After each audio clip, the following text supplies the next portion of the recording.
নমস্কার, কলকাতা টিভি ডিজিটালে আপনাদের সকলকে স্বাগত। যন্তর মন্তরের ছাত্র বিক্ষোভ শুধু যন্তর মন্তর নয়, দিল্লি ছাড়াও বিভিন্ন দেশের বিভিন্ন স্থানে, উত্তরপ্রদেশ, মধ্যপ্রদেশ, পশ্চিমবঙ্গ সহ বিভিন্ন স্থানে ছাত্র বিক্ষোভের বিষয়ে গুরুত্বপূর্ণ পদক্ষেপ গ্রহণ করল সুপ্রিম কোর্ট। সুপ্রিম কোর্টের প্রধান বিচারপতি সূর্যকান্তের বেঞ্চে কিছু অন্তর্বর্তীকালীন নির্দেশিকা জারি করল। দেশের সমস্ত রাজ্যকে নোটিশ দিল সুপ্রিম কোর্ট।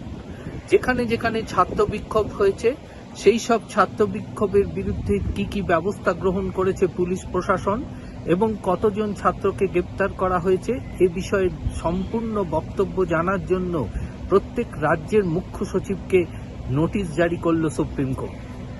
সুপ্রিম কোর্টের অন্তর্বর্তীকালীন নির্দেশ, এই ছাত্র বিক্ষোভে যে সমস্ত সিসিটিভি ব্যবহার করা হয়েছে সেই সমস্ত সিসিটিভি, পুলিশের বডি ক্যামেরা, ড্রোন ক্যামেরা, এছাড়াও ওয়্যারলেস সিস্টেমের সমস্ত নথি এবং তথ্য সংরক্ষিত করে রাখতে হবে। ছাত্রদের ব্যক্তিগত পরিচয় কোনোভাবেই ডিসক্লোজ করা যাবে না। সুপ্রিম কোর্টের নির্দেশ, যে সমস্ত ছাত্রদের বিরুদ্ধে পুলিশ যেন অতি সক্রিয় ব্যবস্থা গ্রহণ না করে। যে সমস্ত ছাত্রদের বয়স 18 বছরের নিচে বা ছাত্রদের গ্রেপ্তার করা হয়েছে বিভিন্ন রাজ্যে, তাদের পূর্ববর্তী যদি কোনো ক্রিমিনাল অর্থাৎ ফৌজদারি মামলা তাদের বিরুদ্ধে না থেকে থাকে তবে তাদের নিঃশর্তে মুক্তি দেওয়ার নির্দেশ জারি করল সুপ্রিম কোর্ট। সুপ্রিম কোর্টে এদিন প্রবীণ আইনজীবীরা তাদের সওয়ালে বলেন যে ছাত্র বিক্ষোভ যে বিক্ষোভ বা আন্দোলন করেছে ছাত্ররা, সেটি সম্পূর্ণভাবে সাংবিধানিক অধিকার। সেই সাংবিধানিক অধিকারের ফলে তারা তাদের বিক্ষোভে যেভাবে পুলিশ অতি সক্রিয় হয়েছে এবং পুলিশ যেভাবে তাদের বিভিন্ন অস্ত্র ব্যবহার করেছে তাতে বহু ছাত্র আহত হয়েছেন এবং বহু ছাত্র এবং ছাত্রী হাসপাতালে ভর্তি রয়েছেন এবং শুধু তাই নয়, আইসিইউতেও তাদের চিকিৎসা চলছে।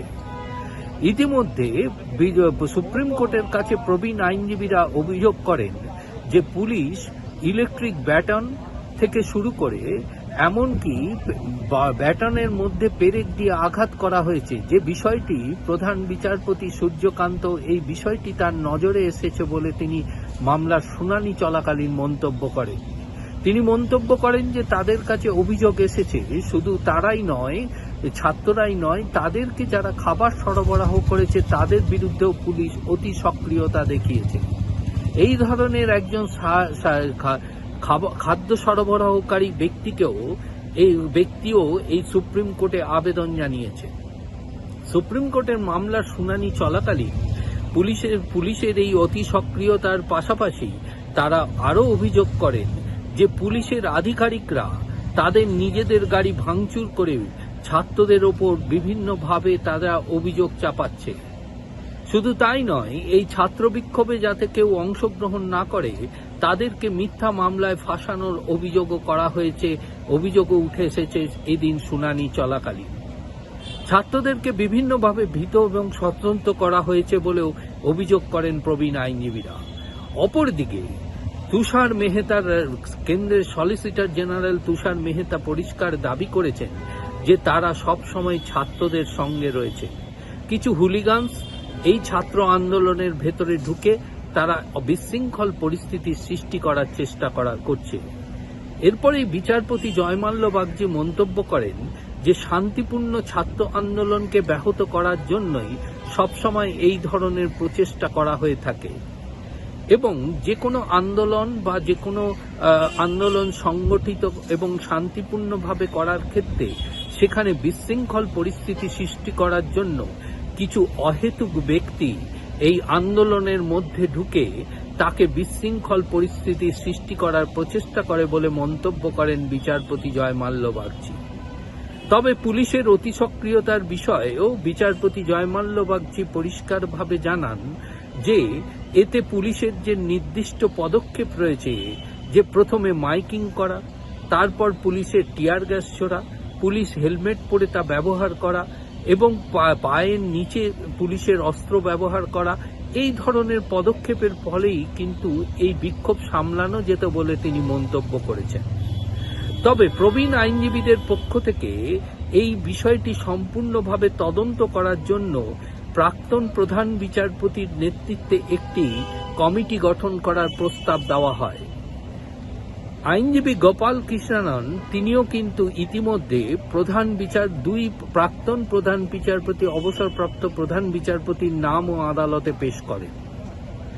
অপরদিকে প্রধান বিচারপতি সূর্যকান্ত জানিয়েছেন যে ইতিমধ্যে তাদের নজরে এনেছে যে দিল্লি হাইকোর্টে এই ধরনের একটি মামলা বিচারাধীন রয়েছে, কিন্তু সারা দেশে যেহেতু এই ধরনের ঘটনা ঘটছে তাই বিষয়টির গুরুত্ব বুঝে তারা এই মামলাটি গ্রহণ করেছেন।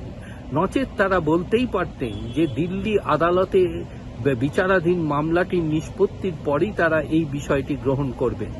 কিন্তু সারা দেশ জুড়ে যে ঘটনা ঘটছে তাতে আদালতের মনে হয়েছে এ বিষয়ে হস্তক্ষেপের প্রয়োজন।